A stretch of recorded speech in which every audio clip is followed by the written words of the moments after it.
कभी सोचा है आपने कि कुछ बच्चे इतने ब्राइट और इंटेलिजेंट होने के बावजूद स्कूल में पढ़ने, लिखने या मैथ्स जैसी चीज़ों में क्यों स्ट्रगल करते हैं? ये उनके इंटेलिजेंस की कमी बिल्कुल नहीं है।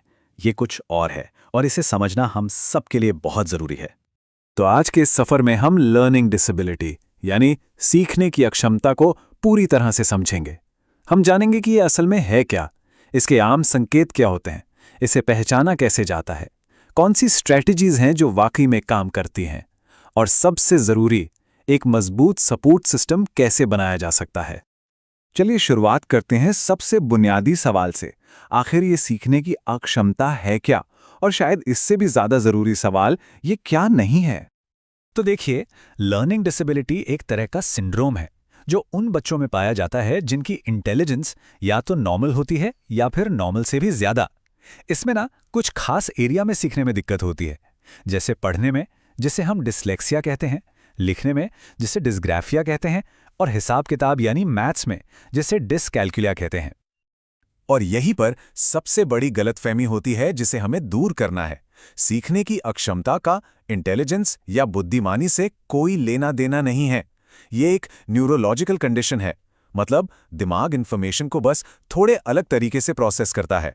सच तो यह है कि लर्निंग डिसेबिलिटी वाले स्टूडेंट्स अक्सर कमाल के होशियार और क्रिएटिव होते हैं।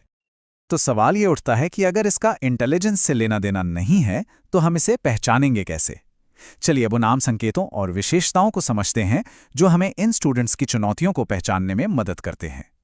देखिए, इसके कई अलग अलग संकेत हो सकते हैं, जैसे कि ध्यान लगाने में मुश्किल होना, यानी अटेंशन स्पैन का छोटा होना, मोटर स्किल्स में दिक्कत, जैसे हाथ और आंख के बीच सही तालमेल न बैठ पाना, जानकारी को याद रखने या याद करने में मुश्किल होना, पढ़ने, लिखने या गणित जैसे किसी एक सब्जेक्ट में लगातार दिक्कतें आना। कभी कभी भाषा में भी परेशानी होती है, जैसे बोलते बोलते अटक जाना या सही शब्द ना मिलना। और व्यवहार में भी फर्क दिख सकता है, जैसे कोई बच्चा बहुत ज्यादा एक्टिव हो या फिर इसका उल्टा, एकदम शांत रहता हो। तो जब ये सब संकेत नजर आते हैं, तो प्रोफेशनल्स इसकी पहचान कैसे करते हैं? ये कोई अंदाजे का खेल नहीं है, बल्कि एक बहुत ही सिस्टमैटिक और सावधानी से किया जाने वाला प्रोसेस है। ये पूरा प्रोसेस ना एक टीम वर्क की तरह होता है। सबसे पहले क्लासरूम में टीचर नोटिस करता है कि एक स्टूडेंट को कुछ खास तरह की मुश्किलें आ रही हैं। फिर एक पूरी टीम, जिसमें टीचर, साइकोलॉजिस्ट और दूसरे एक्सपर्ट्स होते हैं, उस स्टूडेंट का असेसमेंट करती हैं। इसके बाद कुछ स्टैंडर्ड टेस्ट किए जाते हैं जिनसे उनकी काबिलियत को परखा जाता है। और फिर आखिर में ये पूरी टीम मिलकर ये तय करती है कि डिसेबिलिटी है या नहीं, और अगर है तो किस लेवल की है। इसे समझने का सबसे अच्छा तरीका है डिस्क्रिपेंसी मॉडल।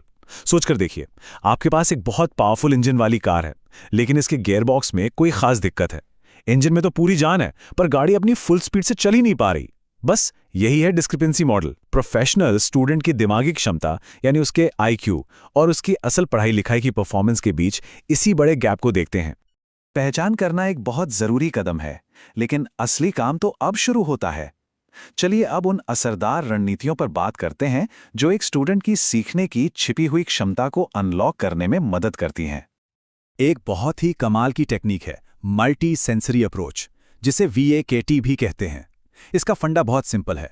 इसमें सीखने के लिए एक से ज़्यादा सेंस का इस्तेमाल किया जाता है, जैसे विजुअल यानी देखकर सीखना, ऑडिटरी यानी सुनकर सीखना, काइनेस्थेटिक यानी फिजिकल एक्टिविटी करके सीखना, और टैक्टाइल यानी चीज़ों को छूकर सीखना। जब एक साथ कई सेंस काम करते हैं तो दिमाग में सीखने के रास्ते और भी मजबूत हो जाते हैं।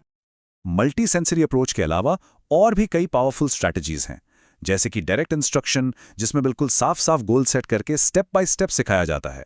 स्टडी स्किल ट्रेनिंग, जिससे बच्चे नोट्स लेना, टाइम मैनेज करना सीखते हैं। सोशल स्किल ट्रेनिंग, जो उन्हें दूसरों के साथ घुलने मिलने में मदद करती है। और बिहेवियर मॉडिफिकेशन, ये तकनीकें ध्यान और फोकस को बेहतर बनाने में मदद करती हैं। अब आते हैं आखिरी और शायद सबसे अहम हिस्से पर, एक सपोर्ट सिस्टम बनाना। क्योंकि किसी भी स्टूडेंट की कामयाबी के लिए सही माहौल और सही टेक्नोलॉजी का होना बहुत ज़रूरी है। देखिए, एक मजबूत सपोर्ट सिस्टम कई चीज़ों से मिलकर बनता है, जैसे इंक्लूजन, यानी इन स्टूडेंट्स को बाकी बच्चों के साथ ही पढ़ाया जाए। टीचर और साइकोलॉजिस्ट का मिलकर काम करना, ताकि एक्सपर्ट की सलाह का पूरा फायदा मिले। पीयर मीडिएटेड इंस्ट्रक्शन, जहां बच्चे एक दूसरे को सिखाते हैं, एक दूसरे से सीखते हैं। और जाहिर है, आज के ज़माने में टेक्नोलॉजी, यानी कंप्यूटर और सॉफ्टवेयर, जो सीखने को आसान और इंटरेस्टिंग बनाते हैं। और आखिर में सारी बातें एक ही जरूरी पॉइंट पर आके रुकती हैं। जैसा कि इस कोटेशन में कहा गया है, हर बच्चे के लिए एक इंडिविजुअल यानी खास तौर पर बनाया गया टीचिंग प्रोग्राम जरूरी है, ताकि उसे ठीक उसी एरिया में मदद मिल सके जहां उसे जरूरत है। यहां वन साइज फिट्स ऑल वाला फॉर्मूला काम नहीं करता। हर बच्चा यूनिक है और उसकी जरूरतों को समझना जरूरी है। तो मैं आपको एक सवाल के साथ छोड़ना चाहूंगा। हम ऐसा सीखने का माहौल कैसे बना सकते हैं जो सोचने के अलग-अलग तरीकों की कद्र करे और हर तरह की सोच और समझ का जश्न मनाए? इस पर सोचना हम सभी के लिए बहुत जरूरी है।